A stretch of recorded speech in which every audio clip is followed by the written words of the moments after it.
Good afternoon, everyone.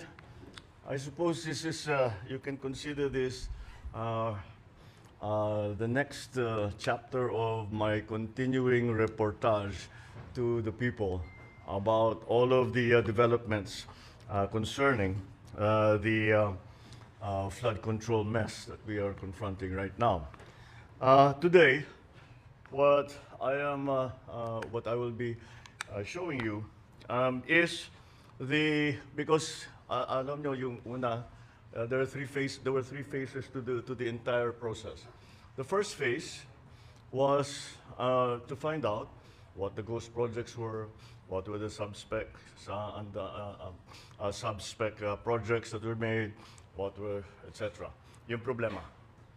The second part is to find out who was responsible so that they can be answerable to the people for whatever it is that they may have done. Kung may kickback na malaki, kung hindi sinong gumawa niya, hinanap natin. So that's the second part.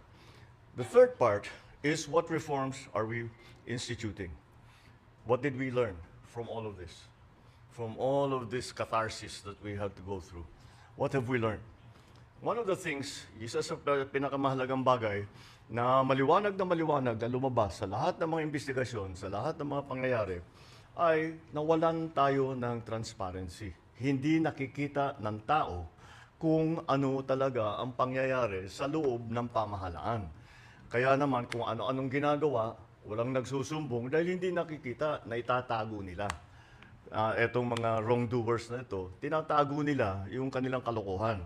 Dahil hindi naman masilip ng pangkaraniwan na tao o kahit ng mga opisyal kuminsan. Maalala ninyo, there was a case that a governor wanted to inspect a flood control project. Yung kontratista ayaw papasukin yung governor doon sa mismong may pulis pa silang kasama. Pinigilan yung governor. That's how bad all of the transparency situation was. Kaya tayo nandito ngayon upang i-roll out, that means use the word, or the DPWH Transparency Portal.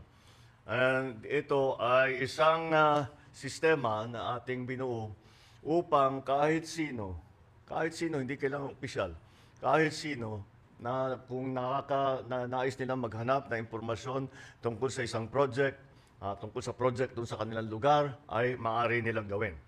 Kaya ito po, yan yung that is the title page.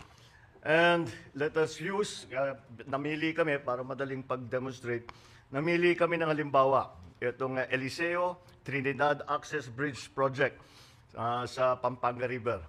Kung titignan ninyo, gamitin nyo yung search bar, makikita ninyo agad sa portal ang implementing office, ang contractor, ang halaga ng proyekto, ang accomplishment, completion date, at yung report. At agad-agad, kung meron kayong tanong, may issue tungkol sa proyektong yan, pwede ninyong pindutin ang report. Yan. Kung saan maaari ninyong itag ang proyektong bilang completed, defective, duplicate, unfinished, o ghost. Kung hindi naman, pwede ninyong makita ang ibang impormasyon pa tungkol sa proyekto tulad ng location data, kung nasaan, pati may lagay natin sa mapa, ang location data, map view, at saka yung eksaktong location ng proyekto.